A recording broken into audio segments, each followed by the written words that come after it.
Hi everyone! Welcome back dito sa aking channel. At lagi ka bang nade-deny sa iba't ibang mga loan apps o kahit yung mga pautangan or yung mga bangko na nagpapautang dahil nga meron kang bad credit, no? So by the way, hindi ka nag-iisa mga beshes kasi napakarami nga yung mga ganon. Yung tipong lagi silang nade-decline ng kanilang loan application dahil nga meron silang mga negative credit history. Kaya nga sa video na ito, ay pag-uusapan natin yung mga top loans dito nga sa Pilipinas para sa mga borrowers with bad credits. Kaya good news talaga. At syempre, pag-usapan din natin kung paano ka ba maaprubahan kahit may past due ka o wala kang traditional credit history. So, based sa experience ko kasi at feedback ng mga viewers dito nga sa ating channel, Gia Insta Review, marami sa atin ang mga nagkakaproblema sa credit score pero may paraan talaga para makakuha ng instant cash safely at syempre legally. So by the way, bago natin pag-usapan yon, ano nga ba yung bad credit? Ano nga bang meron sa bad credit na ito, no? Sa mga borrowers. Kasi kung na-late ka sa pagbabayad ng loans o di kaya sa mga credit cards, mga beshies, or meron kang unpaid na balances, chances ay may red flag ka talaga sa credit bureaus tulad ng TransUnion o di kaya sa CIC. Kapag meron ka kasing bad credit or negative credit history, natural na mahirap talagang makakuha ng loan, di ba? Makautang ng loan sa mga traditional banks. Pero good news mga beshies, kasi may mga fintech apps at lending companies na hindi nagbe-base sa credit score. By the way, bago natin pag-usapan na nga or bago ako mag-share ng mga friendly na pwede nating mautangan, ano nga ba yung bad credit friendly loans? Dito mga beshies, kung naghahanap ka ng loan kahit may bad credit ka, ito yung mga common features ng app na okay sa'yo para makapag-create ka nga ng positive or good credit history. Una, pwede kang makautang sa mga nagpapautang online na may minimal requirements.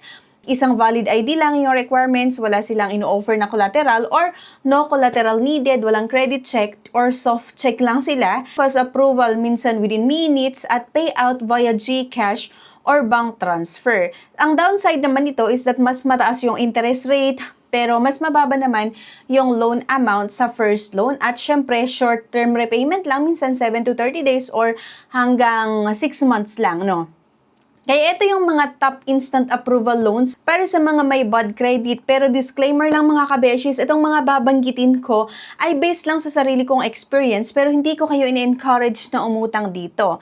Isa din ito sa mga nakita ko na reviews ng iba't ibang mga nag-try na fast approval na nga daw pero kasi ang problema is that napaka short term lang at mas mataas nga yung interest. So ang una nga, ay itong Finbro. So by the way, ang Finbro ay nag-o-offer ng 1,000 hanggang 50,000 pesos na loan amount at mayroong approval na 15 minutes hanggang 24 hours. Isang valid government ID lang yung requirements nila plus a phone number at syempre dapat meron tayong source of income. So by the way mga beshies, itong Finbro ay perfect siya para sa mga first time borrower kasi ito nga ay walang mga credit check. Kahit meron kang history ng unpaid sa ibang apps, pwede ka pa rin ma-approve or ma-approvehan yung loan application mo dito sa Finbro kung consistent yung information mo. Merong option sila para sa installment payment up to 12 months. Kaya lang kasi yung 12 months na yon ay ino-offer nila para sa mga repeat borrowers or yung tipong laging umuutang sa kanila tapos naging maganda yung payment history nila. Pero yun nga mga beshies, mataas talaga yung interest nitong Finbro at syempre, short term lang talaga yung ino-offer nila kapag first time nyo na umutang dito. Kaya, hindi ko siya nire-recommend. Pero yun nga, syempre, nakadepende pa rin sa inyo. Next, etong Cashalo. So, by the way, ang Cashalo mga beshies ay sa tingin ko medyo okay dito i-consider utangan. Hindi ganun kalaki yung pwedeng mautang kasi 1,000 to 10,000 lang for first time borrower. Pero usually, sa mga first time na umutang dito, nag-o-offer lang itong Cashalo ng 1,000, 2,000, ganyan. Pero kapag repeat borrowers ka, pwede kang umutang hanggang 13,000 at minsan mas mataas pa kung naging maganda yung payment mo sa mga unang loan mo dito. So, meron itong approval time na within the day at minsan naman oras lang yung lilipas, then magkakaroon na ng approval. So, napakadali lang din kasi sinesend nila yung pera via GCash or sa inyong bank account at isang valid government ID lang din yung requirements plus syempre yung cellphone nyo at number, mobile number and then yung proof of income, dapat mapatunayan nyo na meron talaga kayong pambayad. Okay? Meron itong bad credit. Pero pwede pa rin naman kayong makautang dito basta active ka sa Shopee o di kaya sa Lazada, ganyan. Ang tips lang is that mag-start ka sa small loans para ma-build yung trust nila. Okay, and yung ka-shallow din naman, nag-offer sila hanggang 45 days na payment terms once na repeat borrowers ka nga sa loan app na ito. And next nga na pwede nyo i-consider utangan ay itong Tala Philippines. And by the way, yung Tala, isa sa mga nautangan ko na maganda and nakakaintindi talaga sila kung wala kang pambayad. Ilang beses akong nakiusap dito sa Tala before nung umutang ako dito and nag-post due yung loan application ko. Actually, minsan inabot ng 15 days na nag-post due yung loan ko dito sa Tala pero naintindihan nila yung situation ko nung nag-message ako sa kanila. And by the way, itong Tala ay fast approval din sila. Minsan 5 minutes, 30 minutes, magkakaroon ng status yung application mo. It's either approved or declined. Pero minsan yung pag-release nila sa loan proceeds ay nakadepende. Kung minsan, pag nag-apply ka ng 8 a.m. hanggang 1 p.m., ganyan, pwede siguro may ihabol within the day. Pero pag afternoon ka nag-apply, next day na nila pinapadala yung loan proceeds. Ganyan yung experience ko. Hindi natin alam kung may pagbabago, di ba? Kasi nasa kalagitnaan na tayo ng 2026. Pero kasi sa experience ko, nung mga nakaraang buwan ay ganon.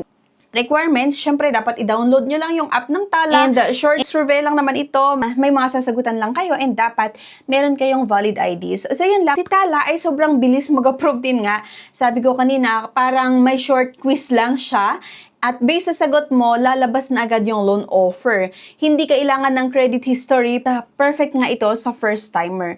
Next nga na pwede nyo i-consider nga utangan na itong one hand. Ang one hand ay pwede kayong umutang ng 2,000 hanggang 15,000 pesos. Mas mababa yung ino-offer nila pag first time borrower. Pero pag repeat borrowers kayo, pwedeng mas mataas sa 15,000 pesos. More than 15,000 pesos yung in-offer. 25,000, 50,000 pesos kapag maganda yung credit history mo or maganda yung na-build mo na credit history sa kanilang app. Kunwari, nakautang ka sa one hand at nagbabayad ka on or before yung due date, talagang o-offeran ka ng malaking amount. Approval time, mabilis din, 5 to 10 minutes, hanggang 30 minutes. Magkakaroon ng status yung application mo, it's either approved or declined. Isang valid government ID, GCash, plus syempre yung cellphone nyo at source of income, yung kailangan nyo para makapag-apply dito sa one hand. At lahat din ng process nga ay online.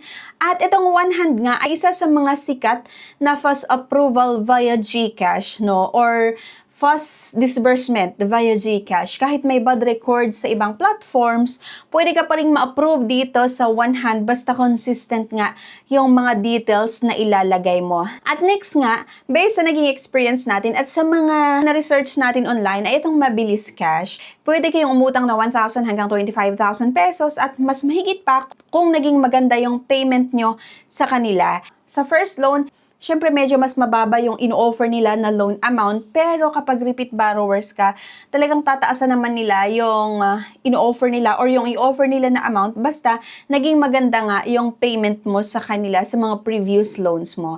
Isang valid ID lang din yung requirements dito. Within minutes or 5 minutes, 10 minutes hanggang 30 minutes, magkakaroon na rin ng status yung application nyo. It's either approved or declined dito sa Mabilis Cash at fully automated nga din yung system nila. Merong AI, same lang din naman sa ibang mga naunang nabanggit ko, na may AI nga na nag-e-evaluate ng application. Basta kompleto ang information mo at may capacity ka to pay, approve agad kahit meron kang bad credit, no? Napakarami naman yung mga loan app na fast approval, pero kasi ito yung mga loan app na nakita ko na kahit papaano, hindi ganun yung harassment na ma-experience nyo. So sa other loan apps kasi, grabe yung mga harassment and yung mga pananakot na ginagawa nila sa mga borrowers, kaya hindi ko shinare sa inyo kasi talaga baka makadagdag pa sa stress nyo kapag umutang kayo sa kanila. Though ang mga loan app na ito, hindi ko naman totally talaga nire-recommend sa inyo. As much as possible, unahin nyo muna yung bank loans or mag-apply sa mga bangko na nag-o-offer ng loan, di ba, na fully online din, di ba, like Bangko Instacash ko, meron silang ganun, no? Tonic Bank, meron din sila Union Bank, pwede rin kayong umutang online lahat ng process. Kung sakali na na-decline kayo sa mga bangko na yon, then pwede nyong itry yung mga loan app na ito kung kailangan nyo ng extra cash. Yung tipong talagang importante yung panggagamitan nyo. Pero make sure ha, uutang lang tayo kung meron tayong inaasahan na pambayad. Kasi sobrang hirap din talaga yung uutang ka, tas wala kang inaasahan na pambayad kasi stress lang talaga yung aabutin mo doon. Kung decline kayo sa mga bangko, pwede nyo itry sa mga kakilala nyo, no? Kapamilya, kaibigan. Pero kasi sa panahon natin ngayon, sobrang hirap lang din umutang sa mga kakilala natin. Kaya mas maganda na meron din tayong alam na pwede nating malapinan. Kailangan natin ng extra cash. So by the way, ito yung mga tips para mas ma-approve kahit may bad credit. Una, gumamit tayo ng Active GCash o di kaya bank account. Next, siguraduhin natin na consistent yung mga details sa ID, form at contact information. Mag-apply sa isa lang muna, no? Huwag sabay. Bayaran on time kahit maliit lang yung inutang mo para ma-unlock ang repeat loan. Syempre, screenshot nyo lagi yung contracts at terms para meron kayong record. At reminders lang mga kabeshis, mataas ang interest rate. Pwedeng 10% to 40% monthly. Short term lang kadalasan. Delikado kung paulit-ulit at hindi makabayad. At ang tips lang nga lang natin, siguraduhin may pambayad on or before yung due date para hindi ka ma-penalize. At red flag to avoid yung mga scam alert, huwag basta magtiwala mga kabeshis. Yung mga nanghihingi ng processing fee bago i-release ang loan, yung ididirect ka sa Telegram o FB group na hindi registered sa SEC or Securities and Exchange Commission, at syempre yung mga lending companies na walang contract o loan agreement. Lagi nating i-check sa Securities and Exchange Commission registration bago tayo mag-apply. At quick recap lang tayo mga kabeshis ko ha, may mga loan option kasi na kahit may bad credit ka, pwede ka pa rin ma-approve. Trusted loan apps nga yung Cashalo, Tala 100, Mabilis Cash, no? And yung iba pa, abangan niyo yung mga ibang videos natin. Approval minsan within minutes, pero dapat responsible ka pa rin or responsable ka sa pagbabayad. Always check yung legit sources and avoid scams offer. So disclaimer, ang content na ito nga ay para sa informational and educational purposes only. So hindi ako financial advisor mga kabeshis at hindi ito substitute sa professional financial advice. Okay? So basahin mabuti yung terms and conditions bago tayo mag-apply. Mangutang ng responsable at siguraduhin kaya ng budget mo kasi nga hindi ako liable sa anumang desisyon na gagawin nyo pagkatapos nyo nga nabasahin o panoorin yung content na ito. So ayan, even with bad credits, may paraan pa rin para makakuha ng loans nga dito sa Pilipinas basta honest, consistent at responsible ka sa paggamit ng apps at pagbabayad, may chance ka rin na ma-approve agad. So by the way, ako si Zia at paalala lang, ingat sa utang, iwas tayo sa scam at always think smart bago mag-loan. Thank you at see you sa aking next video. Bye!